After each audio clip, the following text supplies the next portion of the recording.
I'm Jeff Cook. And I'm TJ Wilson. And this is Around the Circle. I'm walking slowly. I'm taking my time. All I could talking is starting to rhyme. I'm letting go of lonely, letting go of strife. I just can't get enough of this beautiful life.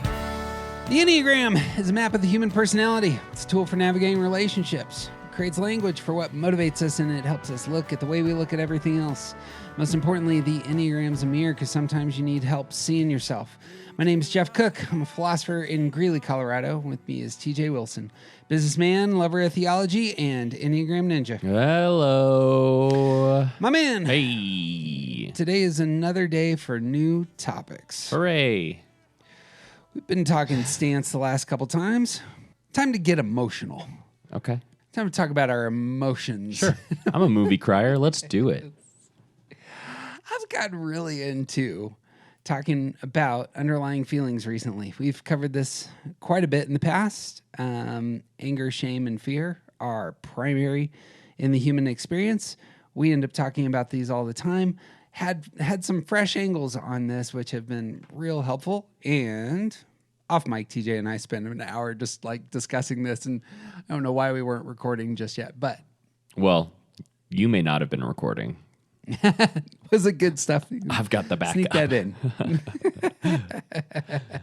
Well, a couple things to prime the pump here. For those of you who've been into our work for a while, you'll be familiar with some of the language. For those of you just jumping into Enneagram, this might be a little bit more advanced topic. So if that's where you're at, no worries. We have our Start Here podcast is still up. And we've had, seriously, I think we have had 2,000 samples of that so far. Great. So good stuff there. So if you are trying to find your type, or if you have people in your life who are looking to jump into Enneagram, find their type, do some basics, just find the Start Here podcast. It's green and white, has our logo. It's good stuff there.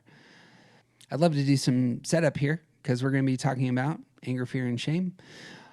Body types. TJ and I are, TJ's a 9, I'm a 1. We're a body type. So are 8s. These types filter the world through a desire for control. And when they lack control, it elevates their anger. Head types, 5, 6, 7s, filter the world with a desire for safety. And when they lack safety, they experience fear. Heart types, 2s, 3s, 4s, filter the world through a desire for attention. When they lack desirable attention, that elevates a sense of shame. Anger, fear, and shame, these are just core to each of the personality types. They're core to the human experience. And we're going to be talking about those feelings throughout. Do you have to be a body type to be angry? No, of course not. Do you need to be a head type to feel fear? Definitely not. Apparently, these are part of all of our experiences, but our type, the underlying feeling of our type is more pronounced. It's the thing that many of us may say we struggle with most, and worth naming. Yep. Yeah, we have a particular relationship with one of these three things. Because of that, that's worth asking, how is it that each of us in our type experience these emotions? What is your relationship with fear? What's your relationship with shame?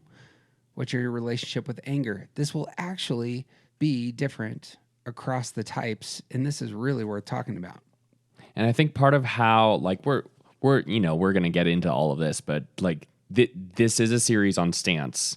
So it's anger, fear, and shame. We each have a particular relationship to one of those, but we have a particular relationship to the other two as well. Right. And so stance is going to influence our relationship to the underlying feeling associated with the intelligence center.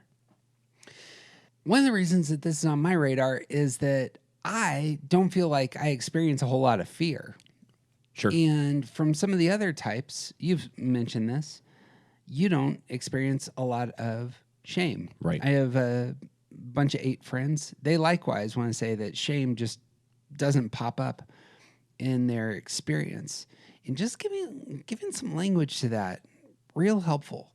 Why is it the case that, I'm kind of blind to fear, or my 9 buddies are blind to their shame? And when we get into stance, that actually, I think this is a clue. So how do we think about our type? How do we talk about the emotions we experience that are really, surging? But also, how do we talk about the emotions that we're kind of blind to? That's where we're going to be heading. Great. I also think that just to sort of reiterate what we were talking about when, like at the beginning, these anger, fear, and shame each have a particular relationship to control, safety, and attention. And so when we are talking about anger, fear, and shame, we're not necessarily talking about what is commonly thought of as those terms. We're talking about anger as it relates to control. We're talking about shame as it particularly relates to attention. We're talking about fear as it relates to safety. I'm afraid of the ocean, but that is not part of my experience of fear when it comes to the Enneagram. So just remember, like, filtering these things through these particular definitions is going to be really important in understanding all of this. I think to get into where we're going, we just jump in. Great. You're a 9, I'm a 1. I think we're starting there and talking through our experiences, because our experiences are going to have, I think, are going to bleed into and really elevate the experiences of others. So starting with the 1s, as we said, 1s are body types. Anger goes inward for 1s. Anger for me is a constant underlying feeling. Anger for all the body types, as TJ says, is about control of the world out there. For 1s, control often is about themselves, their passions, their impulses, their performance.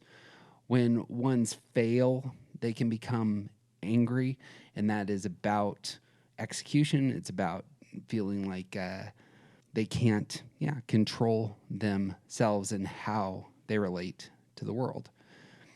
Now, for all the types, I want you to imagine that you have energy. It's like energy that's pouring through you, and all that energy gets filtered. And for 1s, the primary energy gets converted into that kind of anger, and that anger is directed at themselves first. And this, in my mind, is what really makes 1s into 1s. All of us have energy for getting what we want. It pours through you in a certain way, and 1s have formed such that they use that energy to first address themselves, how they execute, how they, whether or not they have good things within them, they're going to spill out into the world, they're going to attain what they need. They convert and direct that energy, and that's why anger goes inward at themselves when they're not achieving the ideals that they imagine. That anger is prominent, but notice, what should we then say about fear, or what should we say about 1s and shame? Lots of stuff to talk about here. In my experience, there's so much energy, that angry energy, that it's almost like I don't have room for the shame or the fear. Like I have to go to a different place to experience those sorts of emotions. And I think that's a place to begin. It's starting with fear. Fear is a future-oriented emotion, and it's just not on my radar. I'm just not a fearful person. And I think one of the reasons I'm not a fearful person is I just don't have the capacity to think about those things. I'm in the present. I'm in the here and now. I'm thinking about how I'm engaging other people or how I'm engaging the world. And so fear just doesn't pop like it does for other types. Right. You got thoughts on that? Well, and I even think that, like, because 1s are in that earning stance, they are repressed in their thinking center, and fear and thinking center go together. And so 1s, that because they are thinking repressed, are sort of fear repressed. Like it's not part of how they navigate the world because their thinking center is underdeveloped. And there's the connection. Yep. There's something about our repressed center.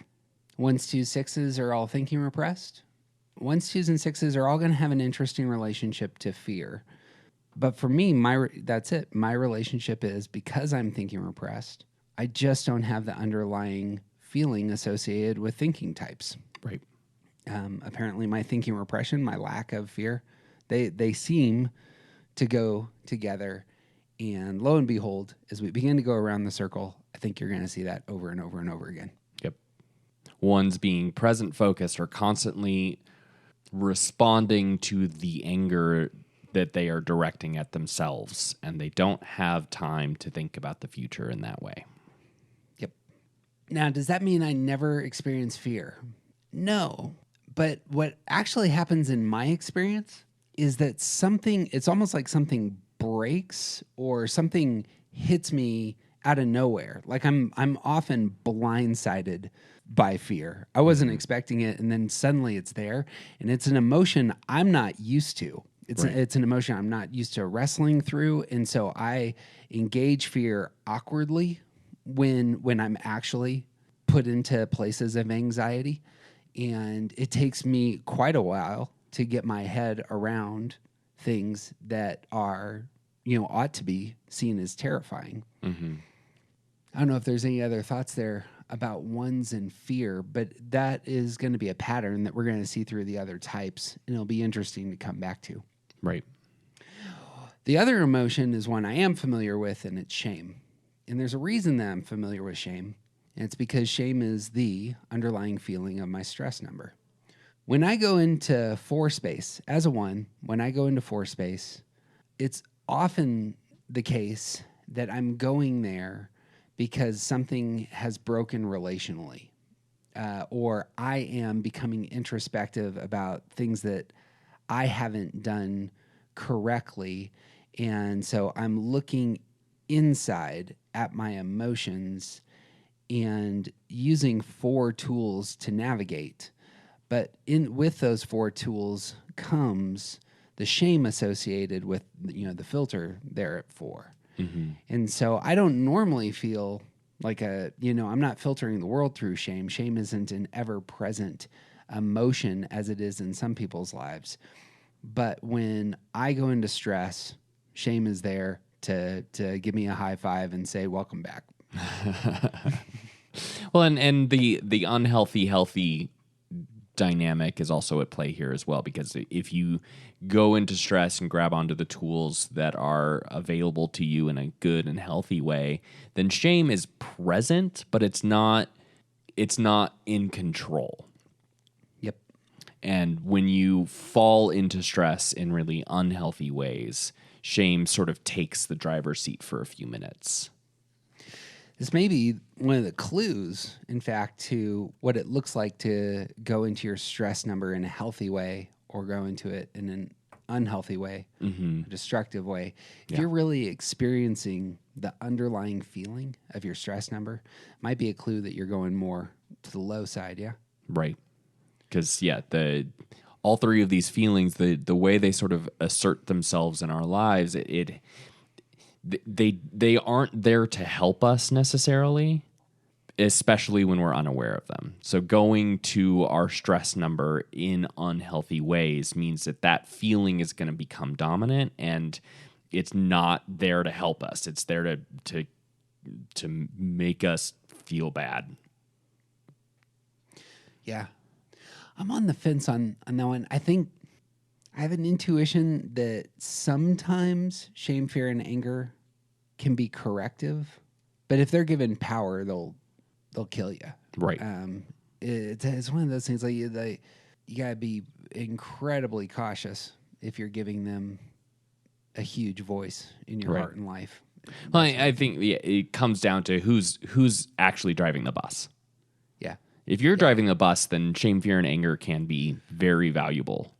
If shame, fear, or anger are driving the bus, you're headed for a cliff. Yeah. And I suppose that would be the question, right?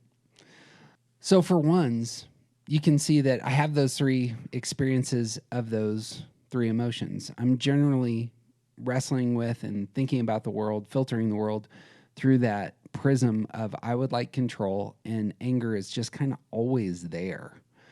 I hit shame when I go into stress and I start reflecting on the past. I start reflecting more about relationships and those dynamics. I'm much more aware of how other people see me when I go to stress. And fear is just something that if it ever emerges, I'm probably blindsided by it. Mm-hmm. And it says quite a bit about the fact that, I'm a thinking repressed person. Right. And that's my stance. Right. 9s are going to be different.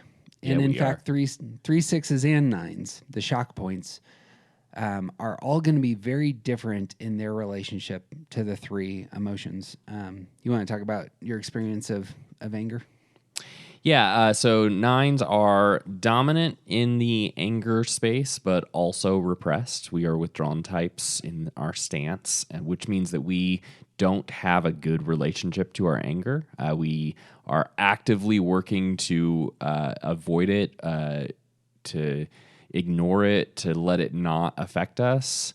And that means that we're bad at it, and it comes out of us sideways. And so in thinking about the way that anger has sort of prominence in my life, it's like this underlying tone that I can't get rid of, but I don't know how to deal with. I want to suggest, and we're going to play this thought out, that 3, 6s, and 9s who sit in the center of their intelligence center, that the underlying feeling of their center is something that they are actively repressing or even at war with. Yep. So for 9s are actively repressing anger. For 6s, they are actively repressing fear. And for 3s, they're actively repressing their shame. And oftentimes you may even bring in the language of stance here. 9s will do so in kind of a withdrawn way. Right. We'll deal with their anger by withdrawing. 3s are going to be assertive in overcoming any obstacle, anything that's going to make them look bad. They are going to, going to overcome that because they are at war with their shame. Mm-hmm. And 6s obviously are reactive to their fear in terms of how they are in the world. Yeah. See, that fits. Yeah, it really does. And it's part of our language. I think we just haven't, it's part of the language of the Enneagram, but I don't think that I've seen the dots connected in this way before. So the idea that these shock points are sort of within their stance reacting to their underlying feeling it fits so nicely. I like it. One last thing we might say, and this is always a confusing thing for folks, especially 3, 6s, and 9s, and understanding the shock points, is that, okay, you take in the world through your center. You're a body type, but you don't engage the world through your body. How does that work? And this might be a great clue into that. 9s are going to take in the world through their body, but are actively repressing their anger, and so they're not engaging the world through their body. Right. I see this in the life of my beautiful bride all the time in terms of feelings. Feelings are so powerful in her heart that in order to not be just overwhelmed by them, not to be shamed by them, they like shame, but feelings aren't very effective. They're not efficient. They don't get things done. They're a big fat obstacle. They're messy. There is an active putting them in their place kind of activity. So she's taking in the world as a 3 in through her heart, but not engaging the world through her heart because of that. Right. And so you want to describe 6s and on that and front? 6s similarly, but through their stance, taking in everything through this data-centric fear kind of space. Everything comes through that thinking center, but engaging that is much more reactive and dependent on the fact that they don't think well means that they don't know how to deal with their fears. So they are actively warring against their fears at all times, but in this unproductive thinking and dependent kind of way. They need other people to help them deal with their fears. They need other resources around them to help manage their fears because they can't do it themselves. That's why they're always thinking about the worst case scenarios, because if they are prepared for all situations, then maybe they won't be unsafe. To bring the theory then full circle, where I'm blindsided by fear, TJ's talked about this in the past, being, just very aware of his anger, but for 9s that, they'll hit a tipping point and suddenly the anger will erupt. Yeah. And it feels like that's more the move for 3s, 6s, and 9s. Yeah. Yeah. I am aware that anger is present, but I am entirely unaware of the fissures in which it leaks out. And so when it does, it's usually a surprise. It's something that doesn't deserve the anger, and the way that it comes out is entirely overblown. Yep. And that's why I see with feelings in 3s as well. Yep. Is like the feelings are put in their proper place up until the point where they can't be held back anymore, and then they just surge with a lot of energy. Right. How is that? Is that same movement going on with 6s? Yes. But I think we just naturally talk about it more with 6s because it's so much more present all the time. That fear, the way that their thoughts are overwhelming them is always present for them. And if 6s, if they're comfortable with you, they're probably talking about it all the time because they don't know how to deal with their thoughts. It's just their thinking is outside of themselves. Yeah. That's, I suppose, how I would assume it would work for 6s is they are warring against their fears, and they're doing so in a very verbal way, a very relational way. That's one posture towards your fears. But then there's the point where something actually is imminent. Do 6s experience a downshift? Do they shift into a different gear at some point in the same way that a 3 or a 9 might? I don't know that I've seen that, but again, I don't have a lot of, close relationships in that way. I think yes, but I also struggle to say yes because the thinking and the self-doubt come in and say that it's not okay to speak your mind in this way. Because they are earners, they have to do what other people expect of them. And so like really letting that out and sort of like freaking out with fear is inappropriate. Yeah. Might circle back to that. I'm gonna think on this for a little bit, but and obviously if you're a 6 and you can speak to that, do hit us up. And this might be part of the place where the counterphobic comes out a little bit more. But love to then apply the rest of this theory to 8s. 8s and 7s are both going to be blindsided by shame because both 8s and 7s are, I think, self-described as, as shameless for the most part. You see this vibrantly, I think, in a lot of 8s who almost boast in their shamelessness, admit it, are happy to tell the crass joke, are happy to tell, say the off-color thing. Right.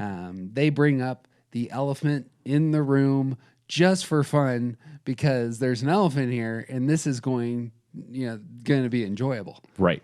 And all the rest of us are like, we're not going to talk about that elephant. And 8s who have no shame are like, look at that elephant. We're going to talk about it now. Yep. You suckers.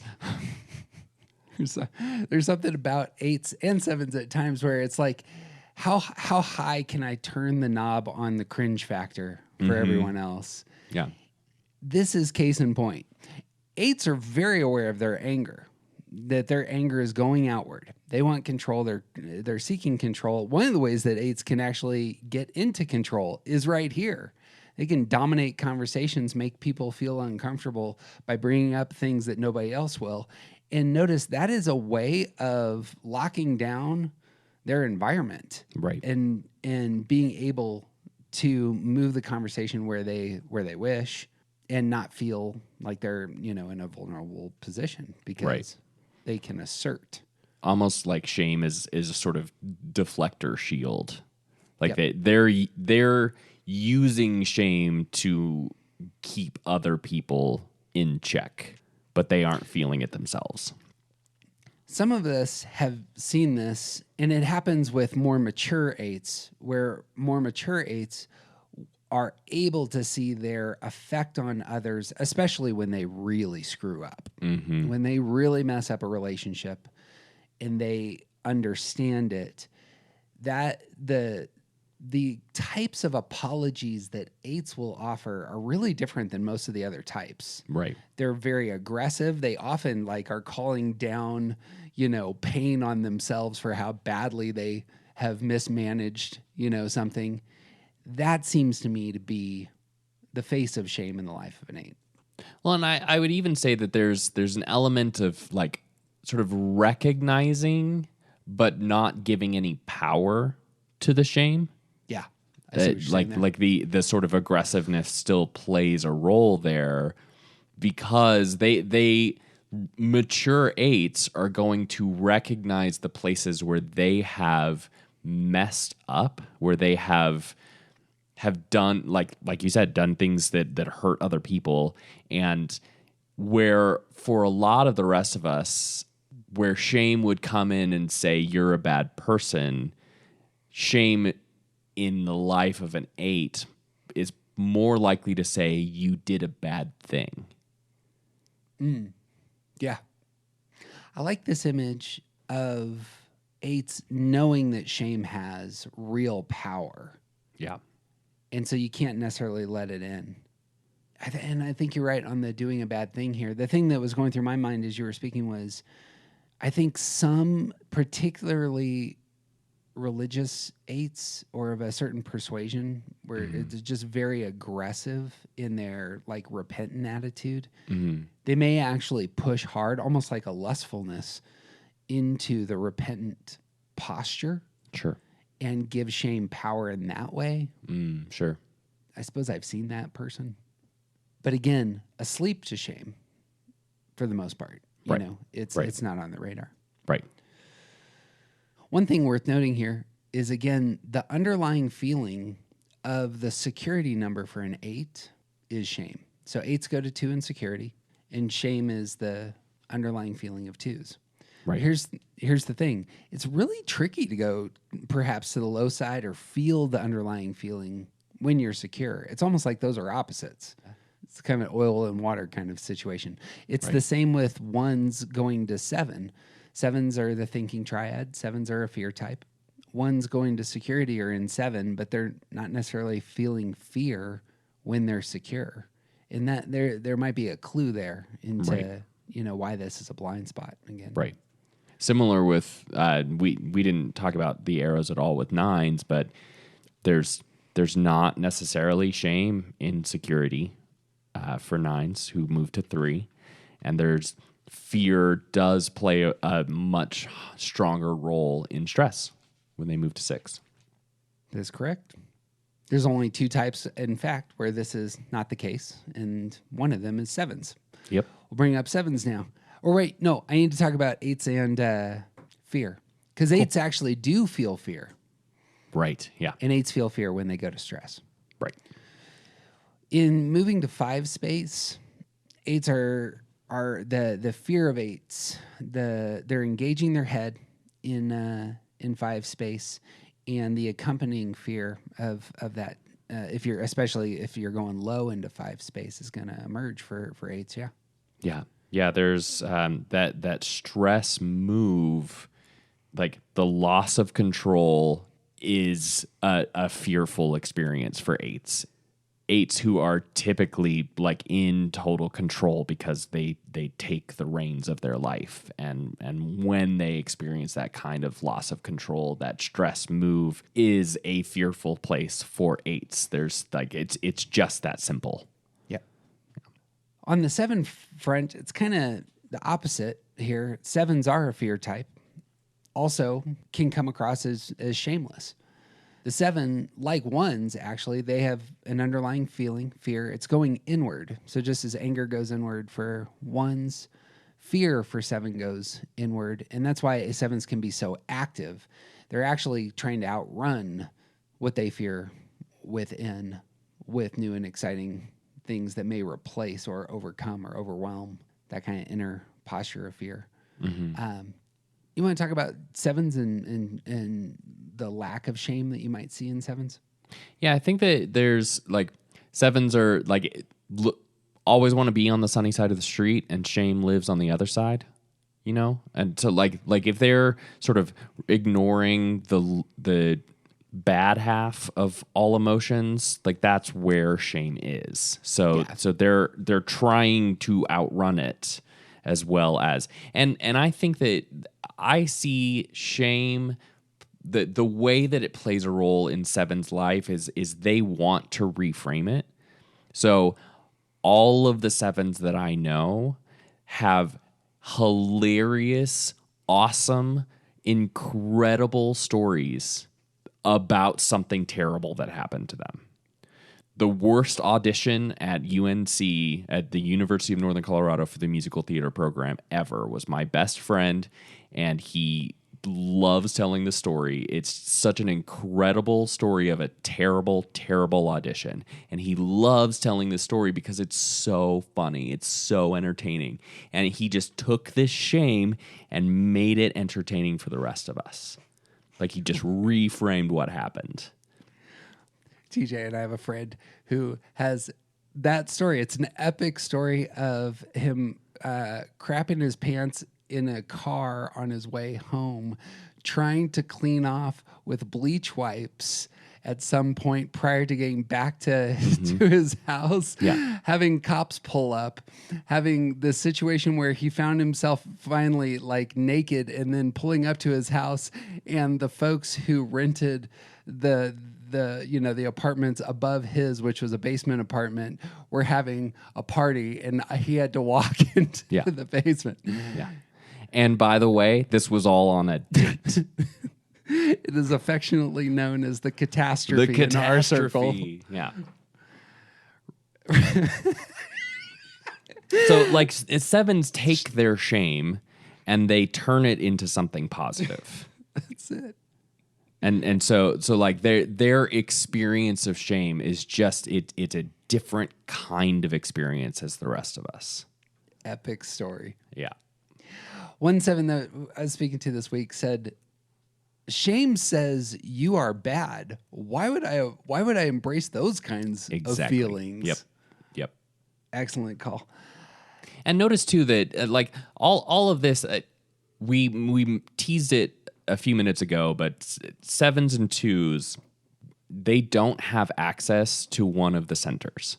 So all of us have a line, a wing, something with all 3 centers, except for 7s and 2s. 7s do not have normal access to their feeling center, the place where shame lives. And that's like they are cut off from the lower half, and they're trying to outrun all of the negative things. And so their relationship to shame is just like it's just a different kind of thing because they don't have normal access to that feeling center. Love that. 7s do experience anger, and it's again in their stress number. Right. The frustration at 1, but even the anger at themselves can come up into the life of a 7. Yeah. When they go to the low side at 1. You got thoughts on 7s and anger? Notice that like when the rest of us screw up, mess things up, hurt other people, it's often the case that we feel some amount of shame, and 7s not knowing how to interpret their shame because they normally just reframe it, that is like anger sort of replaces that. It's anger directed at the self for the things that I've done wrong. It's anger at the lack of opportunities that I have in front of me. It's like it's almost like instead of having shame, they experience anger in its place. Yep. In that stress move. Brings us to sixes, in which we've already teased that sixes are going to take in the world through their head, but not engage the world through their head. And so one of the reasons perhaps that they're not engaging the world through their head is that they're actively repressing their fears and they're at war with their fears. Right. I needed to chew on this, but I heard a six this week say that fear masks as anxiety. And that was her way of talking about the difference between the two and what it looks like to, to go to war with fear. That, I don't know if that pops for you, but it was a phrase I've been chewing on. Yeah, the nines are asleep. We're withdrawn from our anger. And so we don't know how to engage with it because we try to step away from it. The six relationship to fear is all about the mind, and so that misinterpreting and like misunderstanding what fear is and sort of experiencing it as anxiety, like it, because it's present with them and they're not engaging it in productive ways, it sort of seeps into their other spaces and comes out as anxiety. Yep. I'm curious about this for 3 6s and 9s. I experience my anger, and it's almost as though anger is very much a part of me in my experience of anger. Mm-hmm. I'm curious if that's how 3 6s and 9s experience anger, shame, and fear. Is it part of you, or is it something that is actually repulsive, needs to be pushed away? It's separate from myself. I'm trying to, see it as something different. You know what I mean there? I think the answer is yes. Right. It's about. It's like if you really, really hated your left hand. Yeah. Right. that stupid SOB just messes everything up, and I just want to get rid of it, but you can't because it's your hand. I don't know that I ever think. I mean, a lot of folks, when talking about ones, will want to talk about the inner critic, and that being, the personification of inward anger, mm-hmm. self-condemning anger. I could see it kind of like that, but I don't know. That is helpful for me. I think in terms of thinking about 3 6s and 9s, that it's like the left hand you hate. That's funny. Yep. 6s will also experience shame when they go to stress. You want to talk about 6s and shame? Yeah. So because anxiety and like all the things that 6s are doing to try and quell the fears have to do with connecting to other people, connecting to other resources, and just doing what's expected of them. When that move to stress comes, it's so much about how they have failed and other people are going to abandon them. And so like that feeling space gets totally wrapped up in the anxiety barbed wire and just gets ripped apart. Like that shame comes out and becomes prominent in stress because the reason that they're stressed is probably something that they did or didn't do. Yeah. See the energy. We talk about this in our stress and security conference that we just did, but you'll see that 6s will become much more assertive in stress. Mm-hmm. In fact, we might say that some of that, that shame is propelling their aggressiveness there. As you were saying, there's been something that's broken with the community at that point. In fact, we could have gone back through them all. Like 1s are going to withdraw into shame. 8s are going to become, withdraw into fear. It's not how 9s work. 9s are actually going to become much more reactive with their fear, yeah? Mm-hmm. And then 7s are going to become much more reactive with their self-condemnation. It's this. I did this thing. Now I got to deal with this. Right. And so to here, 6s are going to get up, going to become a lot more assertive. A lot of times this comes out, in my experiences of 6s, as a pay attention to me posture, but the fuel behind the pay attention to me is that's what the shame is propelling that. Nobody is giving me the attention or the right kind of attention. Right. I don't think of sixes as defensive, but that's what goes through my mind there. I think that you just haven't experienced sixes being defensive. Yeah. The defensiveness seems to me to come out in a way that sort of doubles down on their doubt. Like it's almost a negative defensiveness. Mm-hmm. Almost like a "see, I told you so" kind of move coming out. Yeah. Yeah. I suppose that's what my intuition would be. Although Sure. I just haven't. I don't have enough data. Well, and in my experience, that sort of move, the posture behind it is defensive. Mm-hmm. It's I knew this would happen. Why did you disbelieve me? Kind of. Right. Yeah. Last emotion for sixes is anger. Anger is going to be the underlying feeling of their security number at 9. So again, it's not necessarily a blind spot, but you want to talk about sixes and anger? I think that sixes actually have a much like the security space for every other type that we've talked about, that their relationship to anger is when they're in security, that's the place where you don't feel anger. So they don't really have the kind of anger that we're talking about when it comes to control. I think sixes feel normal anger just like everyone else, and their relationship to the kind of anger that's available at 9 is just they don't experience it the same because that's a security place. Right. Yeah. There it is. Yeah. My spouse does get angry, but it's always like really appropriate. Imagine, is it about her spaces as well? And the things that other people have failed to do, and when people hurt the tribe, I see anger come out in really appropriate ways. Mm-hmm. Yeah, I'll think more on that. Well, let's talk about 5s. 5s are going to be, again, head types. Dominant underlying feeling is fear. This is going to be the first type that is asleep to their anger. 4s, 5s are both going to have an interesting relationship with anger. Right. I think that 5s can come across sometimes as angry. That person is stupid, kind of posture. But I don't think the emotion is behind it. Yeah. Yeah.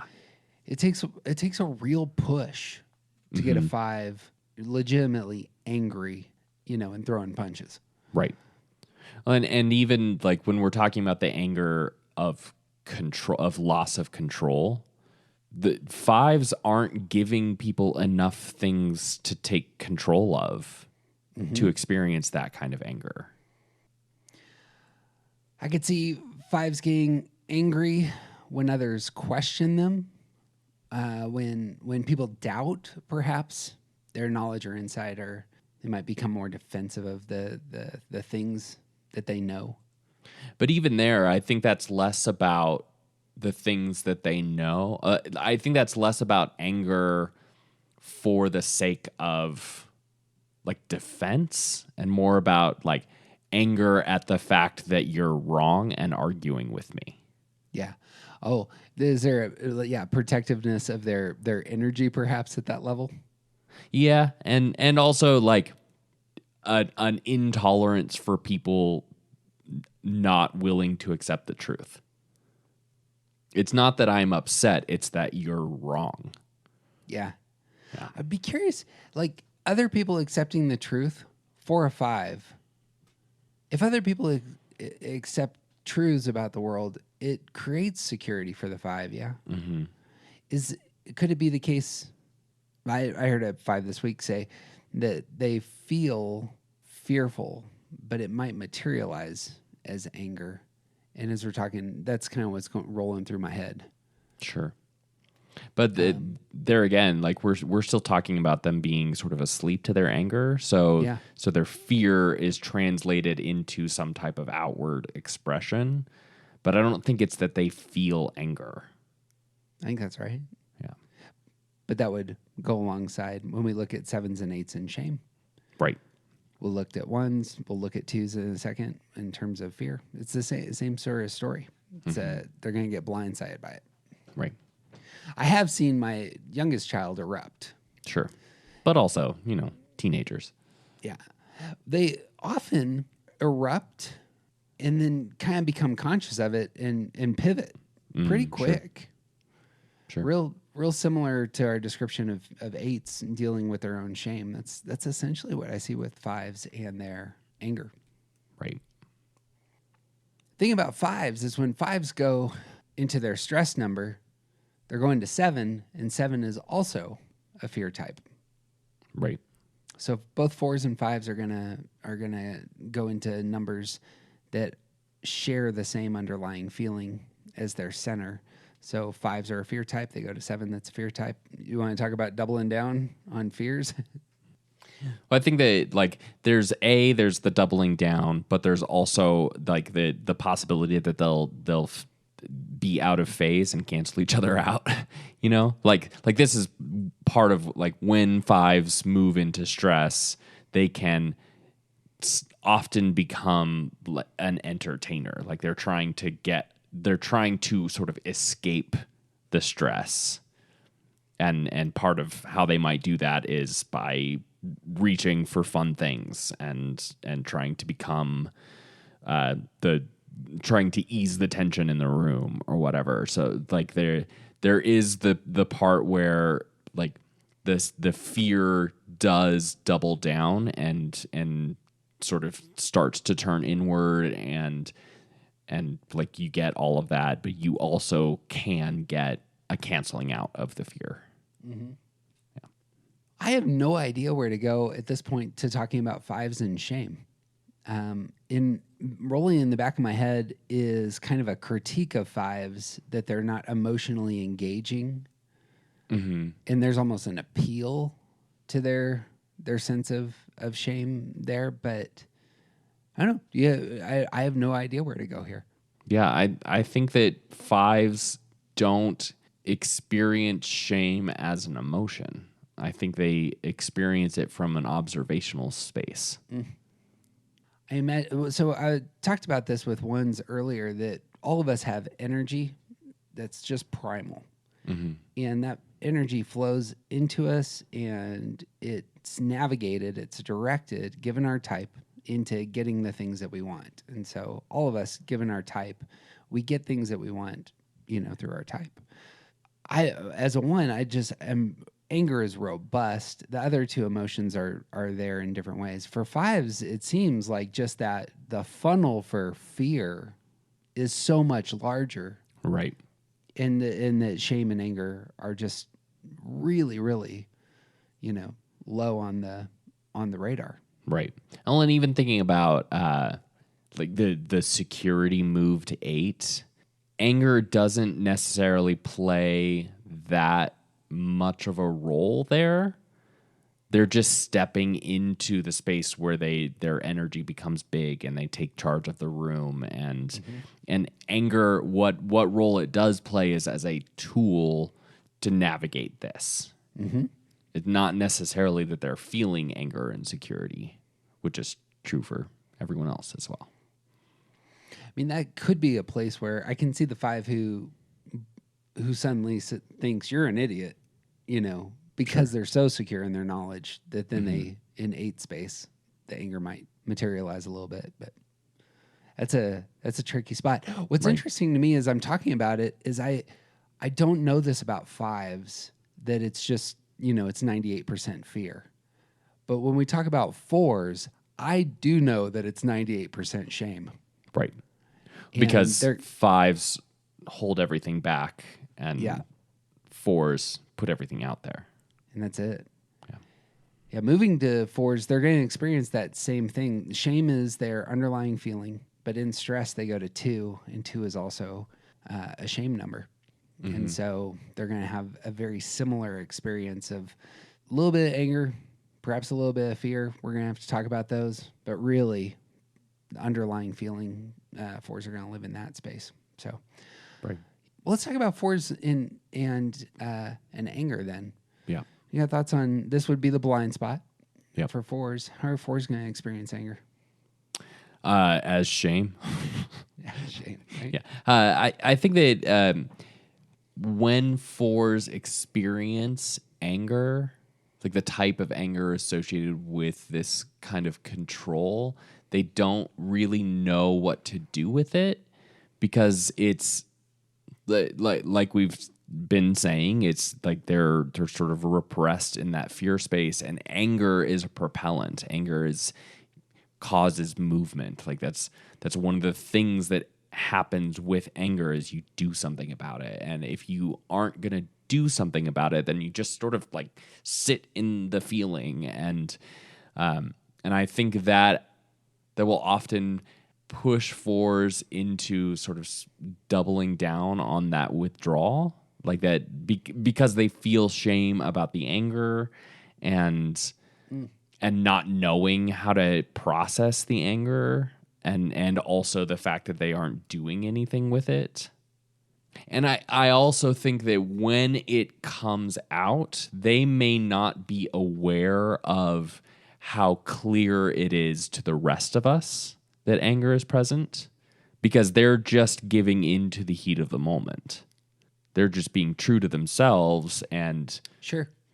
And so for the rest of us, like, wow, you were really angry. And they're like, what? Thing that goes through my mind here is to bring back in the image of control and anger going together. Mm-hmm. Fours, fives, and nines don't necessarily need to or feel the urge to control the world around them. Right. We retreat for it. Yeah.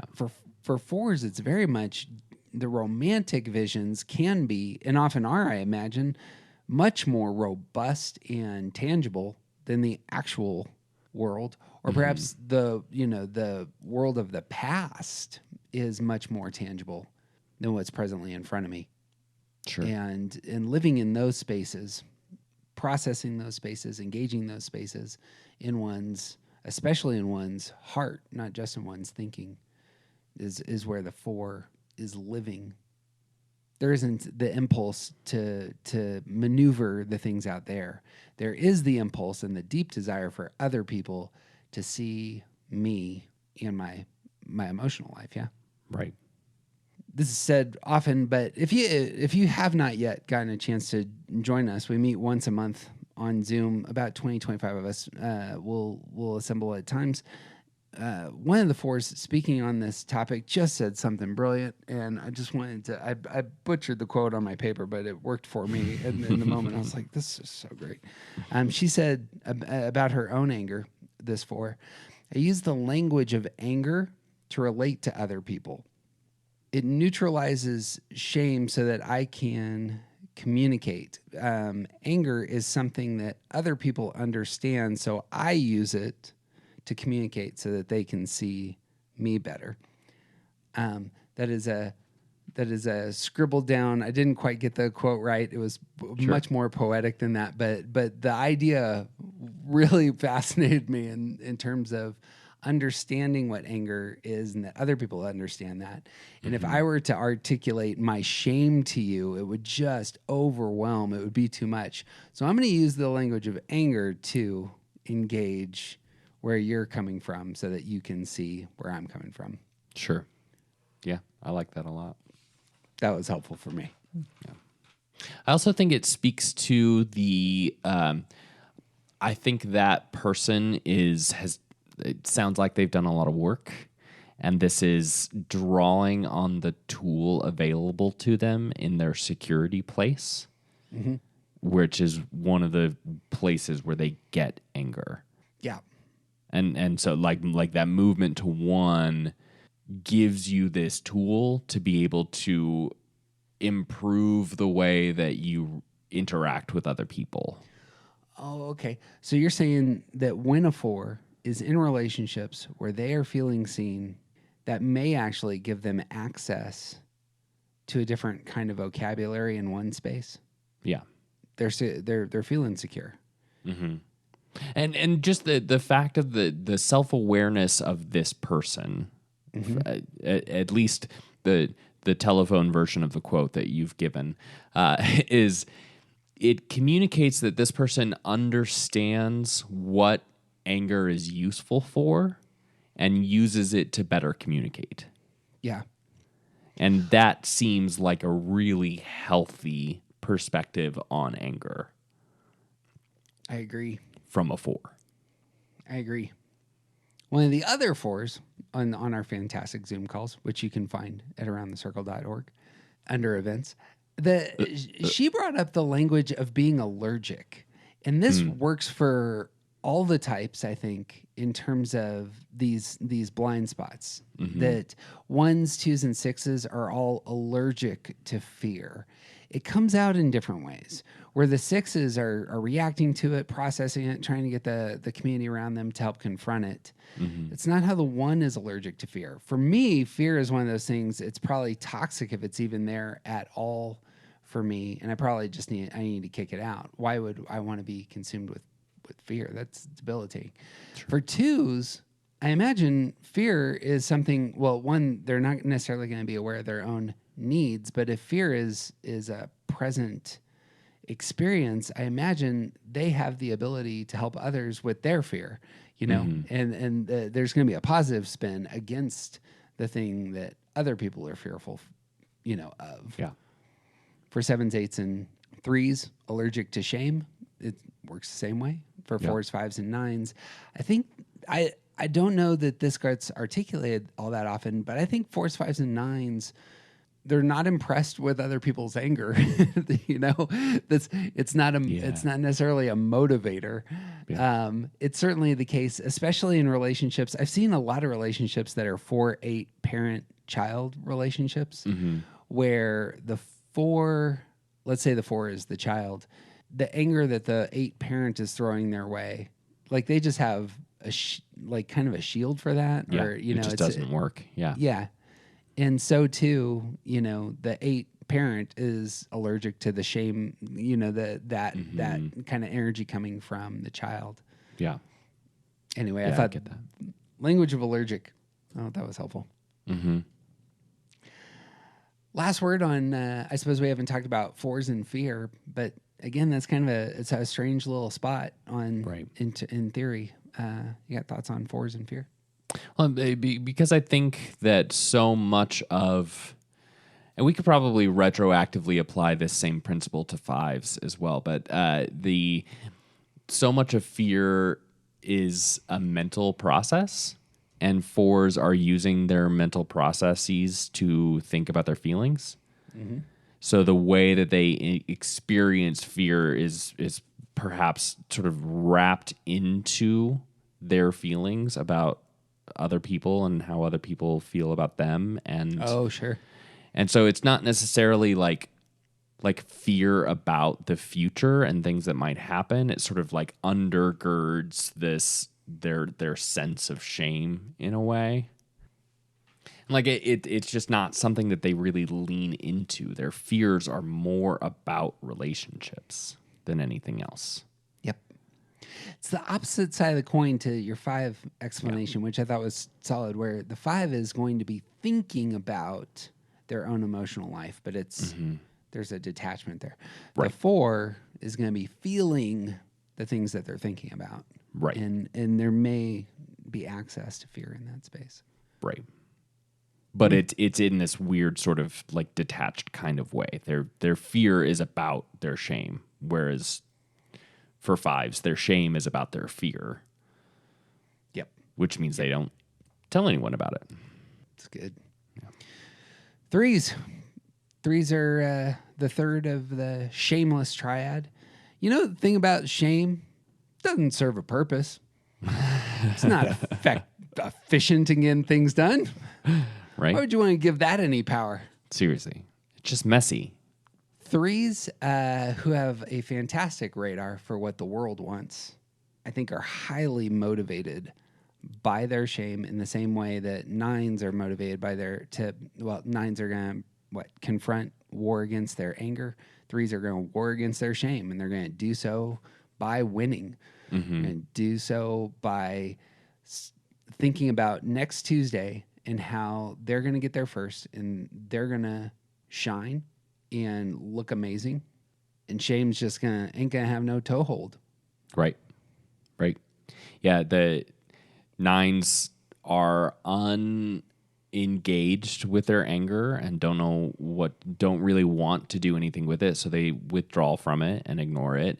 6s are unproductive in their fear and like are constantly working to try and figure it out. And 3s are like, nope, we're going in a different direction. We are not going to feel shame today.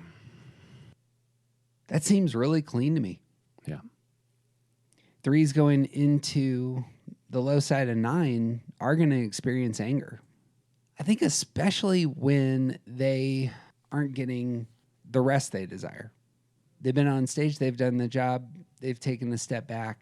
Things are still messy in their spaces they've tried to retreat to, and anger can come forth in those spots. Mm-hmm. Well, I think that like the lack of attention, the loss of attention, the stress of missing out on attention pulls them into this withdrawn place, and that's anger lives there and says, hey, how you doing?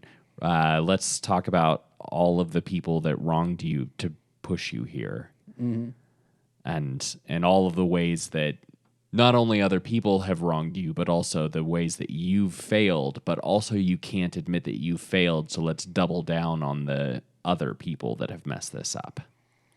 There could be, that's it. I imagine the anger for 3s can come in other people didn't appreciate me. Mm-hmm. My presence didn't matter. Right. The retreating into 9 space after the 3 has experienced failure, that's a big one. And perhaps the anger of feeling uncomfortable with that situation. Yeah.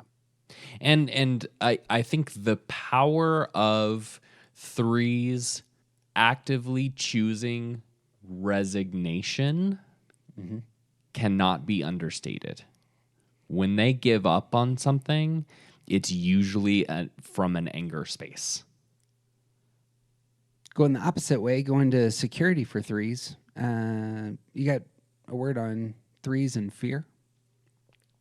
Yeah, I don't really know 3s that experience fear, because there's always something to do about fear. And like why would you experience fear if you could just work to not have fear? Just do what's necessary and get ready.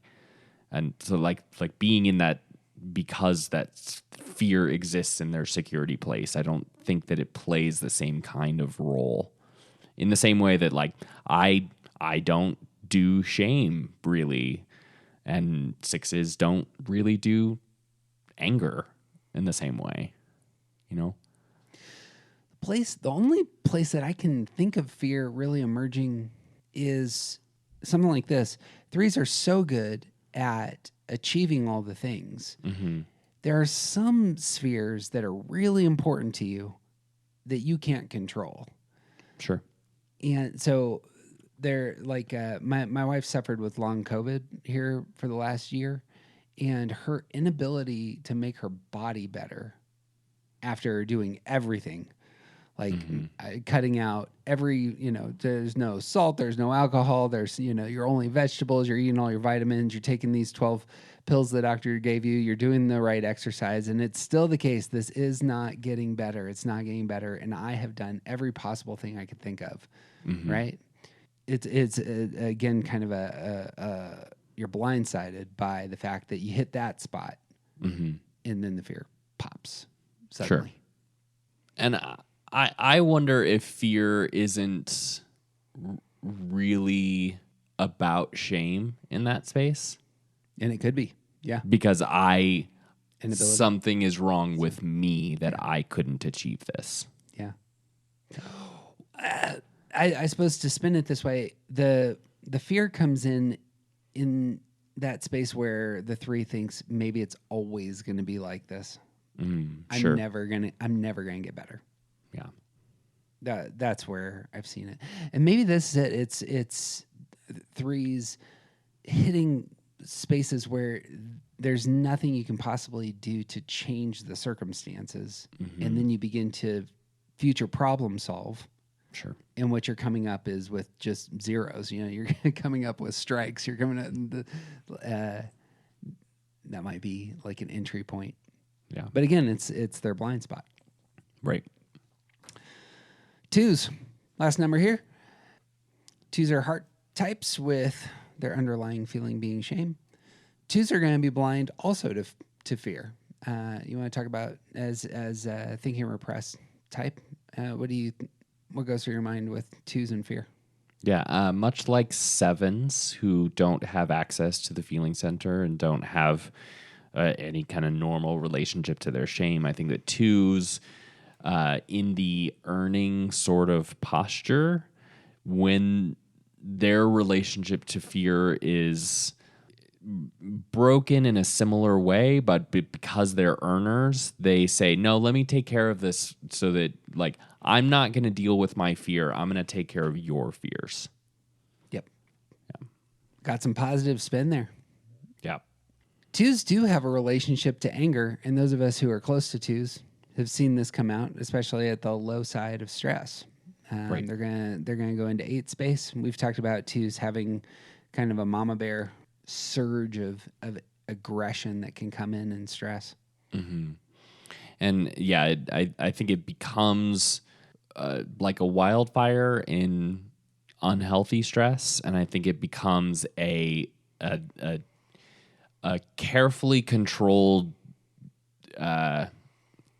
The fire was the wrong metaphor. I should have used sword or knife or something, because I think that, like, when 2s are healthy and move into stress places, anger becomes a tool for them to navigate spaces that they normally wouldn't be able to handle the way that they should.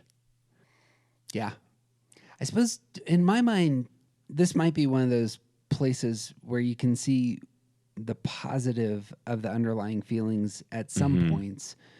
I think you're right. The 2s engaging anger, that's not always a negative. Right. That may be something that can be constructive. So there can be a healthy side there. Right. One of the things is, we've said this a couple times in the past, but I'll just repeat it here, is that in your stress number, part of the tool at your stress number is to get you back to center. And so if that anger helps the 2 get back into their heart, you know, that's what it's there for. If the fear helps the 8 get back into their body, that's a real positive. Right. Et cetera. And you can go around the circle with that as well. Yep. One last thing, and I'm hesitant to say it, but it got brought up, and I thought it was a great window. You might associate just a tinge of anger, fear, and shame with the instincts. And this might be one of those other places that the types engage anger, fear, and shame. And this is just a footnote, but for those of you we haven't done a lot of work on instincts, partially because we haven't done the study, but self-preservation and fear go together. Shame and being a social type, that goes together. Mm-hmm. And I would garner that, you know, the one-to-one instinct and anger might be clean. And so if you have a strong social instinct and you're a 4, it might be worth describing you as a social 4. But if you're a more self-preserving 4, it might be worth describing you as a fearful 4. If you're a sexual 4, it may be the case that you're an angry 4. So right. TJ and I have a really good friend who's a 4, and he comes across as angry in some situations, but I bet you he's a sexual type. Sure. And it may be the case that just we see more of the anger in that type of 4 than we do in the other types of 4. Right. And you could talk about that with all the types if you wanted to describe your instincts in those ways. Right. I thought that was really helpful. But yeah. And if you haven't studied the Enneagram for 5 years, you gotta just delete that from your brain. Yeah. Ignore everything that we just said. Don't jump into subtypes and instincts until you're 5 years in. Yeah. That's what I got, brother. Cool. And that was a lot faster than I thought it was going to be. Yeah, I was looking at the notes for this and was like, oh, this is going to take hours. We're getting Because it's a efficient. template. Like once you lay down the template, you just put the pieces into place. It was easy. Makes sense. You and I have done some good groundwork. We're referring to past concepts. Fair enough. And maybe we're just getting good at this. Could be that. If somebody really thought that we were good at this, you know what they would do? Give us lots of money. Which they can do at Patreon. Actually, we don't have anything to offer you at Patreon, but if you want to support our work, if this work actually does good for your heart and mind and soul, we only have a couple of bills, but the 17 people I checked today who sponsor us on Patreon, you guys are champions and just love the hell out of you, and it means the world to us, and you help us just pay for the few things that we need to pay for, and we're really grateful. And if anybody else would like to sponsor it, it just means that you and I could probably throw an event in their city sometime soon. Right. We just need some cash to buy a tour bus or something. A bus for the two of us. That'd be so awesome. I don't know what we would buy. Like if we were buying a way to get around. So this For is touring? This is No, we'd around buy the circle plane tickets. vehicles. Yeah, I mean that actually is what we would do. Yeah. TJ Because has we both have pain families disease that are not going to travel with us. Yeah. That would be a catastrophic situation. Just awful. Like, they just wouldn't go. Like, that's the reality of it. Wisely so. Yeah. No, you know what people would do if they really cared about us is they would give us some stars on the Spotify or the iTunes. It's going to take you 5 seconds to just go. We have 1,000 listeners that have yet to give us any stars. Come on, you bums. Give us some stars. Don't mean that. I don't care. Jeff's the one that cares. I am the one that cares. Reviews on iTunes, stars on Spotify, and iTunes are heavily appreciated. I don't know that I've ever mentioned this on our podcast. We're the highest rated Enneagram podcast there is in terms of quality. Nice. Those other famous folks, they have thousands of reviews, but quality-wise, we're winning. Yeah. We save it to the end to remind people about stars so that only the people that like the episode actually The people know who that's have an option. finished it are the ones who actually rate us. There you go. If you like your meal, anyway. Appreciate y'all. Give us some stars. Intro music is by The Collection. The jazz outro here is by the Brian Claxton. As many of you know, we started not one, but 2 new podcast feeds. One of them is shareable. We mentioned it earlier. You can find the Start Here podcast. It's an Enneagram podcast. This is our tool for helping people type themselves, get into the material. Here are the first few steps. What you can actually do with the Enneagram aside from understanding, worthless memes on Instagram. That was no dig on those of you who do Instagram. We can probably cut that. We're not getting good stars from that person.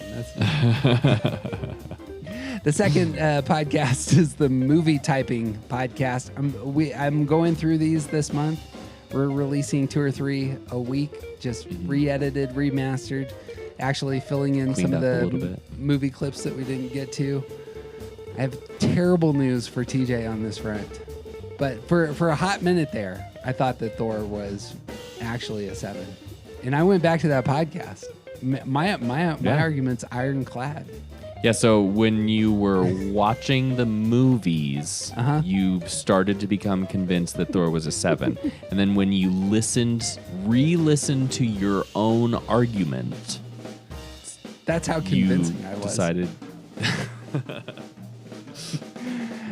that let the latest listener hear.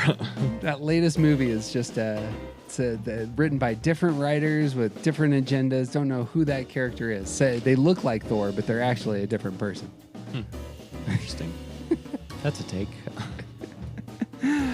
It can happen. We're gonna tackle Star Wars here, not Star Wars. We're gonna tackle Star Trek here at some point, and we're gonna have a very similar take with Kirk and Spock and Spock. Yeah, but that actually is a different Kirk. Same Kirk, different time. No, it's a different Kirk because his All in life the same- experiences. It's a different timeline. 3 Avengers movies, 3 Thor movies, 6 movies. That dude's a 2. All right. No, he's not.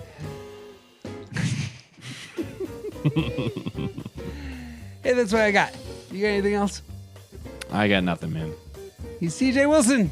He's officially awesome. I'm Jeff Cook. Who you aren't isn't interesting. Be who you are. Set the world on fire. Or if you're a 2, you're going to, scalpel, knife, sword? Yeah. Something Yeah. much more efficient. Scalpel. Yeah.